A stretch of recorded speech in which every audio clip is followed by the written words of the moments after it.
Let me paint the scene. It is 11:25 p.m.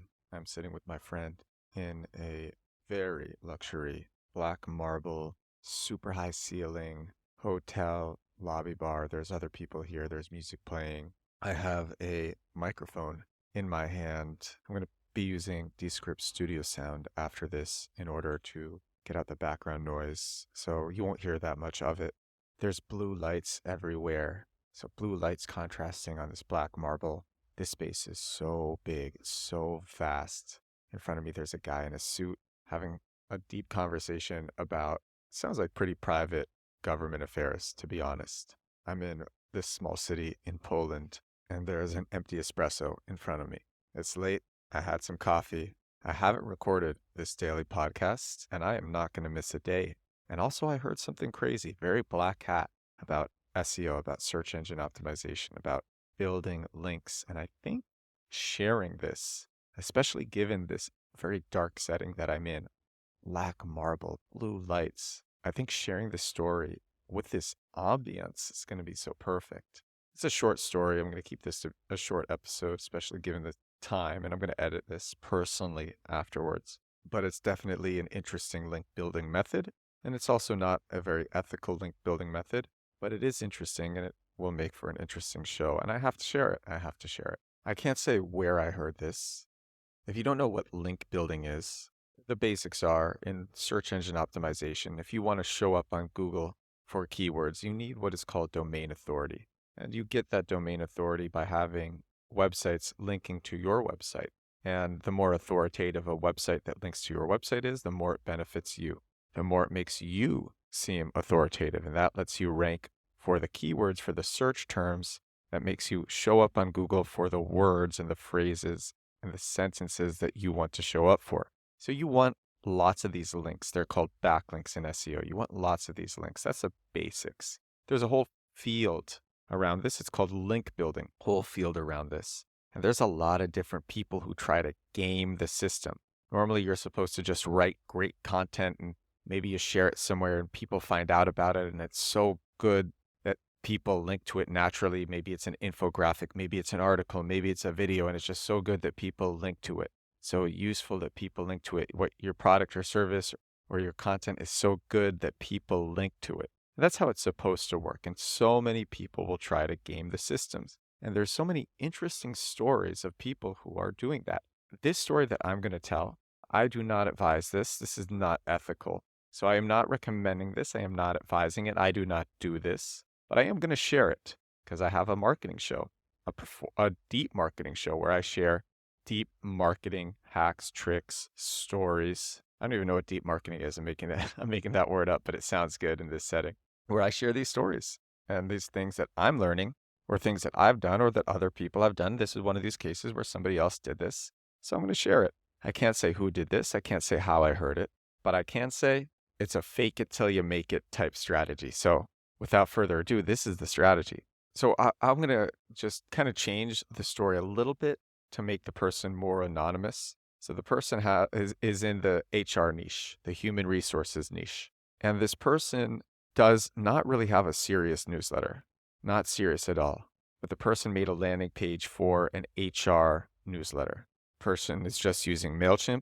And in terms of the content for the newsletter, it is infrequent and it's very lazy. It's just different paragraphs or stories or things taken from the HR blog on the HR website that the person is doing search engine optimization for, SEO for. So this person has this HR newsletter. It has 30,000 readers to this HR newsletter. The content is lazy. It's just repurposed copy from the person's articles, from the HR articles that the person has on the site. It's just repurposed copy. So very lazy. 30,000 readers. Now, here's the thing about these 30,000 readers. 99% of these readers do not exist because that number is made up. 30,000 readers is made up. And so here's what the person does. The person has Twitter followers, like around 20,000 Twitter followers for this newsletter entity, just brands the newsletter. But this newsletter entity buys fake followers for the Twitter, fake engagement, every time the person posts on Twitter infrequently. So it's really just faking, just making it look like this person's newsletter has a lot of traction. And there's a reason why the person is doing this. Why would somebody do this? In rare cases, the fake it till you make it can get you very beneficial things if you know the right things to ask for. And the thing that this person is asking for is links, and the person is making it backlinks, and the person is making it seem like it is reciprocal. Like this person is going to give something if an authoritative site links to this person's content. So what this person does is this person will email other authoritative HR blogs or top websites that have written about HR, any target that might be relevant to be included in this person's newsletter of 30,000 readers. The person will say, hey, I like your content. I have a 30,000 reader newsletter myself in human resources. I just wrote this. It would be amazing if you could share it in your article titled so-and-so. If you do that, I'd be more than happy to recommend your blog to my readers, to my newsletter of over 30,000 HR professionals. And that's what this person does. And the person on the receiving end, the linker, gets this email and is like, oh, that's a lot of traction that I could be getting. That's a lot of readers that I could be getting. And all I have to do is link to this person's content, looks at the content, the content's good enough. Okay, sure. For the person receiving the email, for the linker, it's a no-brainer. The linker thinks that they are getting all this value. They're going to get all these readers. And the bad actor is getting authority backlinks, authority links, boosting the person's SEO, boosting the person's domain authority, which allows this bad actor to rank for the keywords that he wants to rank for. So the person gets a link, and the linker can't tell that the newsletter doesn't have 30,000 readers. It can't tell that this number is made up. Can't tell any of that. And when the newsletter goes out, it's that low effort content, just copying stuff from the blog.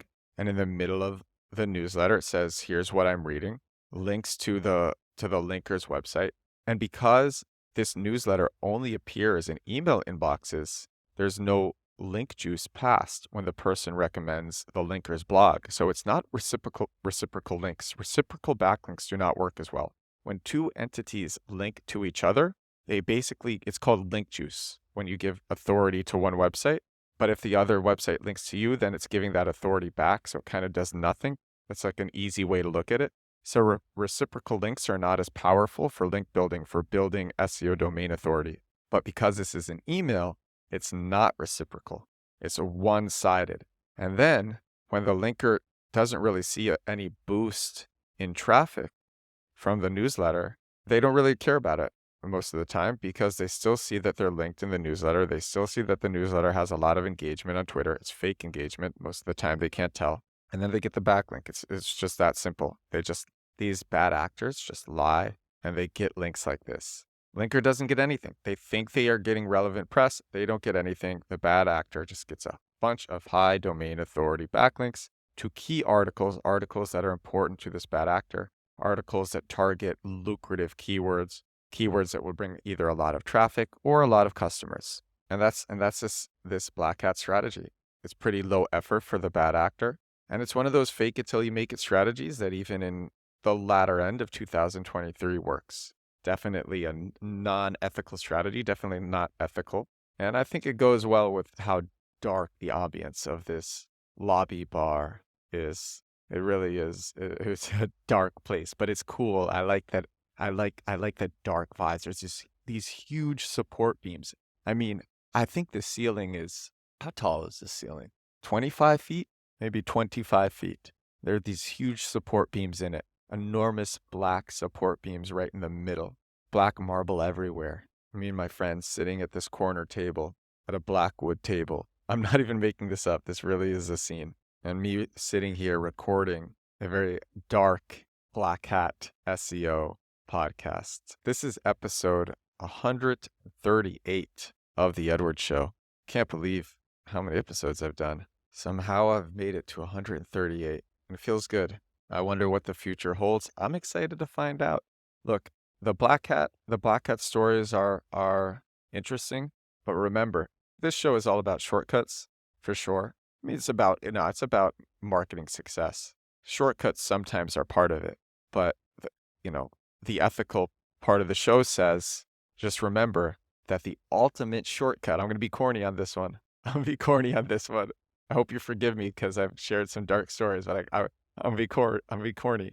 The ultimate shortcut is the long cut. Thank you so much for listening. I will talk to all of you again tomorrow. Bye now.